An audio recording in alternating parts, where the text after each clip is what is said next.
Mettez pause, cherchez vous-même la solution avant de regarder la correction. Bonne vidéo. Pour l'exercice 139 à 140, on considère l'équation 3x au carré moins 4,5x moins 3 égale à 0. On nous demande de trouver le discriminant et ensuite les solutions de cette équation. Donc, en observant notre équation, il est facile de remarquer qu'elle est de la forme ax carré plus bx plus c, où le a c'est le 3, le b c'est le moins 4,5 et le c c'est le moins 3. Donc attention, le a est le coefficient du x carré, c'est-à-dire que si le x carré n'est pas au tout début, il faut aller le chercher où il se trouve, s'il est en deuxième position ou en troisième position. Tout comme le b est le coefficient du x, c'est-à-dire que s'il ne se trouve pas en deuxième position, il faut aller le chercher sur le x, si le x se trouve en première position ou en troisième position. Et le c, c'est la constante qui n'est ni avec le x carré ni avec le x. Donc il faudra aller la chercher où elle va se trouver si elle n'est pas en troisième position, c'est-à-dire si elle est par exemple en première ou en deuxième position. Mais dans notre cas, on a l'ordre habituel des puissances de x, c'est-à-dire que les puissances de x sont rangées dans l'ordre décroissant des puissances de x. Ensuite, on doit calculer le discriminant delta qui est égal à b carré moins 4ac. On remplace le b par moins 4,5. Et attention, ici, il faut ne jamais oublier de mettre des parenthèses, sinon le moins ne sera pas pris en compte par la puissance. Puis on remplace le a par le 3, le c par sa valeur moins 3. Et pareil ici, le signe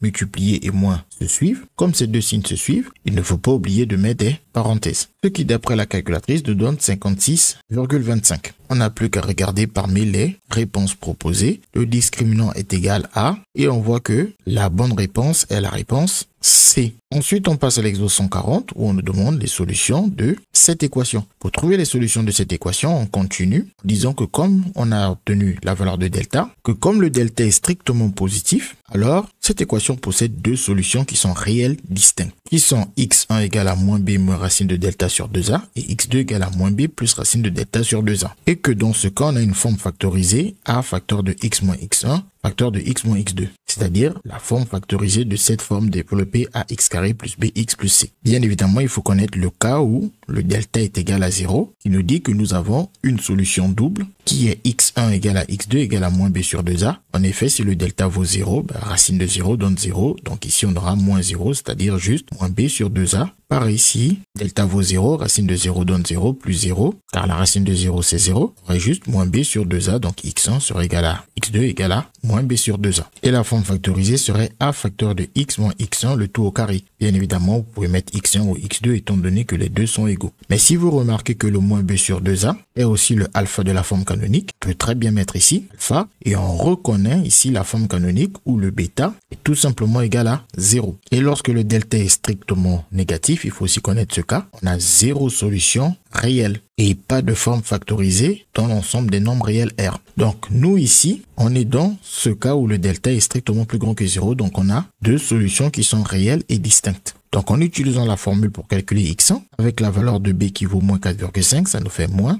4,5, et on remplace delta par sa valeur, et une fois qu'on a la racine de delta, on met 2 fois la valeur de a, et a c'est 3, donc ça nous fait 2 fois 3, puis on utilise une calculatrice qui nous donne moins 0,5. Et ensuite, on reprend la même formule où on change le moins en plus pour obtenir x2. Donc c'est la même expression qui a permis de calculer x1 que l'on réutilise en changeant juste ce moins en plus, et à l'aide de la calculatrice, on obtient 2. Donc une fois qu'on a obtenu les solutions, on a donc que l'ensemble de solutions est composé de deux solutions, à savoir de moins 0,5 et de 2. On regarde alors parmi les réponses proposées pour voir que la bonne réponse est la réponse B. Bien évidemment, avec des accolades comme ça, l'ordre d'apparition des solutions n'est pas important. On peut mettre moins 0,52 ou 2, puis moins 0,5 à cause des accolades. Ce qui n'est pas possible si on a des crochets qui nous donnent un intervalle de valeur comprise entre les deux nombres. Et bien évidemment, le premier est toujours plus petit que le deuxième lorsqu'il s'agit d'intervalles.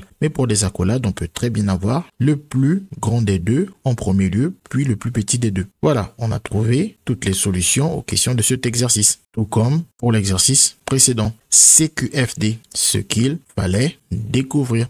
Les mathématiques, ce n'est pas juste la mémorisation de l'application de cours. Ça nous aide à comprendre le monde qui nous entoure et à prendre des décisions.